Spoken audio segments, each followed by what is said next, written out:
Hello दोस्तों। तो thumbnail से आप लोगों को पता लग गया होगा कि इस वीडियो में हम लोग किस बारे में बात करने वाले हैं।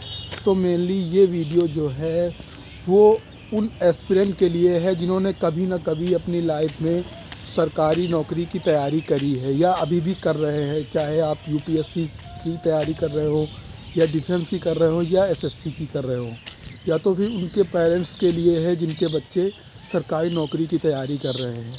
इस वीडियो में हम जो बातें बताएंगे, जिन्होंने सरकारी नौकरी की तैयारी नहीं करी है वो बातें उनकी समझ में बिल्कुल नहीं आएंगी, तो वो ऐसे लोग ये वीडियो स्किप कर सकते हैं। तो देखिए, मुझको इनकम टैक्स डिपार्टमेंट में जो कि एसएससी एमटीएस 2022 के थ्रू पंजाब स्टेट में मिली थी, मुझको काम करते हुए 3 हफ्ते हो गए हैं। तो अभी मैं उसका एक्सपीरियंस नहीं शेयर करने वाला हूँ। मैं ये शेयर करने वाला हूँ कि जो जब मैं नौकरी नहीं करता था, केवल एस्पिरेंट था, तैयारी करता था, फॉर्म भरता था, फेल होता था, तो तब का एक्सपीरियंस और अभी मैं नौकरी कर रहा हूँ तो मेरी लाइफ में क्या क्या चेंजेस आए हैं। वीडियो में दोस्तों आज तक मैंने 2018 से 23 तक 5 सालों में जो जो एक्सपीरियंस किया, मैं वो थोड़ा एक्सप्लेन से बताने का ट्राई करूँगा। इसलिए वीडियो को पूरा देखना। अगर आप एस्पिरेंट है तो जब टाइम हो तब देखना, क्योंकि वीडियो थोड़ा सा लंबा हो जाएगा। मैंने अपनी 5 साल की जर्नी को, थोड़ा जो एक्सपीरियंस मैंने फ़ील किया, मैंने वो बताने की कोशिश करी है।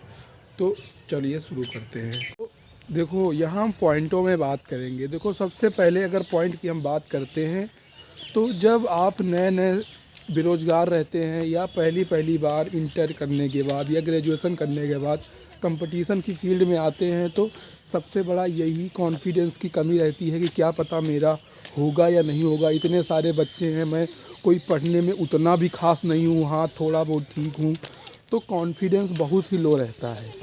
लेकिन जब आपको या तो छोटी नौकरी हो या बड़ी नौकरी हो, अगर कोई भी एक नौकरी मिलती है तो आपको थोड़ा कॉन्फिडेंस आता है कि नहीं, मेरा हो जाएगा। जैसे मुझको एसएससी एमटीएस 2022 के थ्रू एक नौकरी मिली जिसमें 55 लाख फॉर्म थे, एसएससी का ही पेपर है। तो अब मुझको ये कॉन्फिडेंस है कि सिलेबस तो वही है, हमने जब एक बार एमटीएस के थ्रू नौकरी ले लिया है तो सीजीएल में भी ले लेंगे। तो ये मेरे अंदर बहुत बड़ा कॉन्फिडेंस है। लेकिन तब मेरे अंदर ये कॉन्फिडेंस नहीं था जब मैं तैयारी कर रहा था। इतने फॉर्म थे, मुझको लगता था पता नहीं, सेल्फ़ डाउट होता ही है सबके अंदर, वो चाहे कोई कहे या ना कहे। तो सबसे बड़ा फ़र्क आया है कॉन्फिडेंस का। अब मेरे अंदर अथाह कॉन्फिडेंस है कि मैं पढ़ूँगा तो मैं एक नौकरी ले ही लूँगा। मतलब अभी तो ले ली है और सीजीएल के थ्रू भी नौकरी मैं ले लूँगा। तो पहला पॉइंट ये हुआ कि नौकरी मिलने से, सरकारी नौकरी मिलने से, चाहे छोटी नौकरी हो चाहे बड़ी नौकरी हो, आपके अंदर कॉन्फिडेंस आता है। अब दूसरे पॉइंट की बात करते हैं। तो दूसरे पॉइंट में हम लोग बात करेंगे डिपेंड होने का, मतलब मीन्स पैसों पे डिपेंड होने का। जब आप तैयारी करते हैं, आपके पास कोई सरकारी नौकरी नहीं होती है, तो अगर आपको 100 रुपये का भी फॉर्म भरना है तो आपको उसके लिए पैसे मांगने पड़ते हैं पेरेंट्स से, या तो कहीं पे कोचिंग आप पढ़ाते हैं या कुछ XYZ करना पड़ता है। कोई फॉर्म ऐसा आता है कि वो 1,000 रुपये या 1,500 रुपये या 2,000 तक होता है, तो वो वैसे फॉर्म भरने से हम लोग काफ़ी बचते हैं। तो अभी क्या है, या फिर हम लोग कहीं पेपर वेपर देने जाते हैं मान लो, तो कई बार ऐसा भी होता है कि हम लोगों को रेलवे स्टेशन पे ही सोना पड़ता है। लेकिन अगर आपके पास एक छोटी सी भी सरकारी नौकरी है तो अभी आपको कोई फॉर्म भरने के लिए या कोई किताब लेने के लिए सोचना नहीं पड़ता है कि हाँ अरे यार महंगी है, मैं ये किताब कैसे लूँ या मैं ये कोर्स कैसे ख़रीदूँ। ना तो आपको आप किसी से मांगना पड़ेगा, मीन्स आपके पेरेंट्स से भी आपको मांगना नहीं पड़ेगा। आप कहीं पेपर देने जा रहे हैं तो कई बार हम लोगों को जनरल डिब्बों से जाना पड़ता है, टिकट लेने के भी पैसे नहीं होते हैं ना। तो ऐसे में आप मतलब एक आराम से जा सकते हैं, पेपर दे के आराम से आ सकते हैं, अच्छा खा सकते हैं। मतलब ये छोटी छोटी बातें होती हैं जो केवल एक सरकारी नौकरी की तैयारी करने वाला ही समझ सकता है। अगर कोई ये और वीडियो देख रहा होगा तो वो नहीं ये बात समझेगा, या तो वो पेरेंट्स समझेंगे जिनके बच्चे तैयारी करते हैं, यही दो लोग ये बात समझ सकते हैं। तो अभी क्या है, अगर आपके पास छोटी सी भी गवर्नमेंट जॉब है तो आपको छोटी मोटी चीज़ों के लिए सोचना नहीं पड़ेगा। कोई भी आप फॉर्म भर सकते हैं, आराम से कॉन्फिडेंस के साथ पढ़ाई कर सकते हैं, जाके पेपर दे के आ सकते हैं। तो ये था हमारा दूसरा पॉइंट। अब आते हैं हम तीसरे पॉइंट में। तो तीसरे पॉइंट में हम लोग बात करेंगे सोसाइटी की।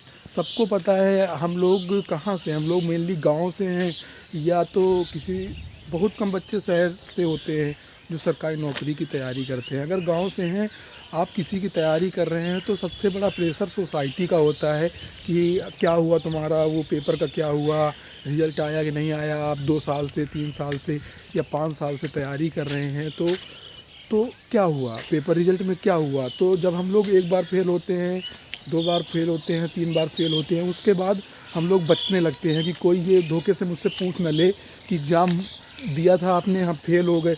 क्योंकि जब फेल होते हैं, एक मल्टीपल टाइम पे फेल होने लगते हैं ना, तो खुद से भी शर्माने लगती है ना जन्मनाले में। तो ऐसे में अगर कोई सामने वाला बंदा सोसाइटी में पूछता है कि आप क्या हुआ, एग्ज़ाम का पास हुए कि फ़ेल हो गए, तो बताने में बहुत शर्म आती है। तो अभी क्या है, अगर आपके पास एक छोटी सी भी गवर्नमेंट जॉब है, तो आप पहली बात तो सोसाइटी से दूर है। सोसाइटी वाले ये नहीं देखते कि छोटी नौकरी है कि बड़ी नौकरी है, बस आप नौकरी कर रहे हैं, बस बहुत है, इतना इतना तो सोचते हैं, इतना देखते हैं। तो अगर आपके पास छोटी सी भी गवर्नमेंट जॉब है, तो आप पहली बात तो सोसाइटी से आप लोग दूर रहते हैं, वो सबसे बड़ा प्रेशर होता है। जब जाओ मन हो एग्ज़ाम दे के आओ, कोई पूछने वाला नहीं। पेरेंट्स का भी प्रेशर नहीं रहता है कि बच्चा क्या कर रहा है, 4 साल हो गए, 5 साल हो गए, पता नहीं कब सरकारी नौकरी लगेगी। सोसाइटी में भी बहुत लोग ऐसे होते हैं जो आपको, पेरेंट्स को भी परेशान करते हैं कि आपका बच्चा इतने से तैयारी कर रहा है, क्या हुआ क्या नहीं हुआ। तो वो सारी प्रॉब्लम्स ख़त्म हो जाती हैं। आप एक जगह लगे हुए हैं, अब आगे आपके ऊपर है कि आप बड़ी नौकरी तैयारी करना चाहते हैं, तो और मेहनत करिए, आगे जाइए। बाकी पेरेंट्स की तरफ से, सोसाइटी की तरफ से कोई प्रेशर नहीं बचता है, तो ये बड़ा मेजर फैक्टर होता है। तो चौथे पॉइंट पे हम लोग बात करते हैं कि जब हम लोग बेरोज़गार रहते हैं, तैयारी करते हैं सरकारी नौकरी की, तो मतलब एक टाइम के बाद, पहले 1-2 साल तो हम कोई एक एग्ज़ाम को देख के फोकस करते हैं, लेकिन जब देखते हैं कि नौकरी नहीं लग रही है, तो हम सभी एग्ज़ाम को एक तरफ से फॉर्म भरने लगते हैं कि ये आया चलो ये भी भर दें, वो आया चलो वो भी भर दें, क्या पता इसी में हो जाए, क्या पता इसी में हो जाए।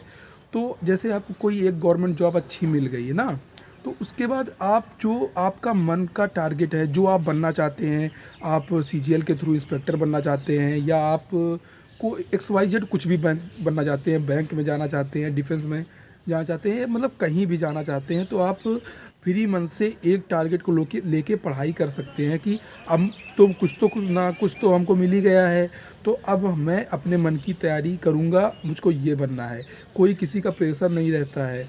तो चौथा पॉइंट ये हो गया। तो पाँचवें पॉइंट में हम लोग बात करेंगे कि अभी क्या है, हम लोग थोड़ा लाइफ को भी इंजॉय कर सकते हैं पढ़ाई के साथ साथ। क्योंकि जब आपको एक सरकारी नौकरी मिलती है, इसका मतलब ये है कि आपका बेस तो बिल्कुल तैयार हो चुका है ना। अब आपको क्या है, रिवीजन करते रहना है मल्टीपल टाइम। तो समय इतना नहीं लगता है कि पहले 10-10 घंटे देने होते थे, अभी अगर आप 6 घंटे या 7 घंटे भी देते हैं तो काम बन जाता है। तो अभी क्या है, आपके पास पैसे भी है थोड़े बहुत, तो आप घूमने भी जा सकते हैं आराम से, जहाँ मन हो घूमने जा सकते हैं, उतना दिक्कत नहीं हो, अपना माइंड रिफ्रेश कर सकते हैं टाइम पे। तो ये सबसे बड़ी बात होती है। जब हम लोग बेरोज़गार होते हैं, तो यहाँ पेपर देने और पढ़ने से ही फुर्सत नहीं मिलती है, तो घूमने की तो बहुत बड़ी बात हो गई ना। तो अभी जैसे आपके पास छोटी सी सरकारी नौकरी है, गवर्नमेंट जॉब है, तो आप थोड़ा बहुत दुनिया एक्सप्लोर कर सकते हैं, अपने आसपास की चीज़ें क्या है। जैसे आप पंजाब में हैं, तो आप इधर जम्मू तरफ जा सकते हैं, अमृतसर घूम सकते हैं, हिमाचल घूम सकते हैं, आराम से घूमो। थोड़ा बहुत टाइम मिले, 2 दिन की छुट्टी रहती है हमारे डिपार्टमेंट में, तो और ऐसे भी छुट्टी काफ़ी हैं, तो आराम से लेके आराम से घूम सकते हैं, साथ में पढ़ाई भी कर सकते हैं। तो इससे क्या रहेगा, आपका माइंड बिल्कुल फ्रेश रहेगा, आप भी दुनिया देखेंगे। पढ़ाई करते समय तो दुनिया से बिल्कुल हम लोग डिस्कनेक्ट हो जाते हैं, क्या दुनिया है, कहाँ कब सूरज निकल रहा है, कब डूब रहा है, कुछ पता ही नहीं चलता है। दिन से कब रात हो गई, रात से कब दिन हो गया, कुछ पता ही नहीं चलता है। अभी क्या है, अभी तो कुछ तो दुनिया देख ही सकते हैं ना कि आखिर दुनिया में ये सब भी चीज़ें हैं, ये सब हो रहा है। ये भी एक बड़ा फैक्टर है कि माइंड हमारा रिफ्रेश रहता है। छठे पॉइंट में हम लोग बात करते हैं कि सबसे बड़ी जब स्टूडेंट लाइफ होती है ना, तो सबसे बड़ी प्रॉब्लम आती है एंग्जाइटी की। जब हम लोग बार बार फेल होते हैं, मेहनत करने के बाद जब फेल होते हैं ना, तो सबसे बड़ी प्रॉब्लम आती है एंग्जाइटी की कि आखिर हम पढ़ रहे हैं, हमारा सिलेक्शन क्यों नहीं हो रहा। वो 7 घंटे पढ़ता है, मैं 10 घंटे पढ़ता हूँ, उसके बाद भी मैं फ़ेल हो रहा हूँ बार बार। मेरे फ्यूचर का क्या होगा, सेल्फ़ कॉन्फिडेंस भी बिल्कुल मर जाता है कि अरे यार यार मैं इतनी मेहनत करने के बाद भी मेरा सिलेक्शन नहीं हुआ, अब मैं क्या करूँगा। जैसे मैं अपनी ही बात करूँ कि मैं 2018 से तैयारी कर रहा था। मैंने तो पेपर भी पास किए, उसके बाद भी मेरा फाइनल सिलेक्शन नहीं हुआ। मैंने कौन कौन से पेपर नहीं पास किए, यूपीएससी कराती है एनडीए का एग्ज़ाम, सीडीएस का एग्ज़ाम, मैंने वो भी पास किए। डिफेंस कराती है एयरफोर्स का एग्ज़ाम, या बात कर लो कोस्ट गार्ड का एग्ज़ाम, एफ कैट का एग्ज़ाम, मैंने वो भी क्वालिफ़ाई किया। अब आते हैं एसएससी में, एसएससी भी बहुत सारे एग्ज़ाम कराती है, जैसे सीजीएल, सीएचएसएल, एमटीएस, दुनियादारी, मैंने सारे क्वालिफ़ाई किए। क्वालिफ़ाई करने के बाद कभी मेंस में रह गया, डिफेंस में तो कभी फिजिकल में रह गया, एनडीए में तो मैं कभी एसएसबी में बाहर हो गया। तो एक टाइम के बाद आपका कॉन्फिडेंस बिल्कुल मरने लगता है, एंग्जाइटी होती है, यार मैं अब तो कोई काम भी नहीं कर पाऊँगा। मैंने कोई डिप्लोमा भी अलग से नहीं किया, केवल सरकारी नौकरी के पीछे दौड़ रहा हूँ, मेरा फ्यूचर में क्या होगा, अभी मेरा इसमें फ्यूचर है भी कि नहीं है भी। तो अगर इस सिचुएशन में जैसे आपको एक गवर्नमेंट जॉब मिल गई है ना, तो अभी आप क्या होगा कि अगर आप 10 बार भी फेल होते हैं ना, तो आपका फ्यूचर सिक्योर है, कोई दिक्कत नहीं है। फेल होने पे घबराहट नहीं होती है, सबसे बड़ी बात ये है। तो यही सारे कुछ इम्पोर्टेंट पॉइंट थे जो मुझको अभी 3 हफ्ते जॉब करते हुए हुआ है, कोई बहुत तो हुआ नहीं है। जो मैंने फ़ील किया, मैं सोचता था कि मैं चलो आपको वीडियो बना के बताता हूँ, तो मैंने वही बनाने की कोशिश करी है। मैं जो फ़ील कर रहा था मैंने वो बताया है वीडियो में। बस आज का वीडियो यहीं पे ख़त्म करते हैं। आप भी कमेंट करना कि आप अभी किस फेज़ में हो, तैयारी कर रहे हो, आपका नेक्स्ट टारगेट क्या है, या क्या कैसे क्या है बताना। फिर इतना ही था इस वीडियो में। धन्यवाद।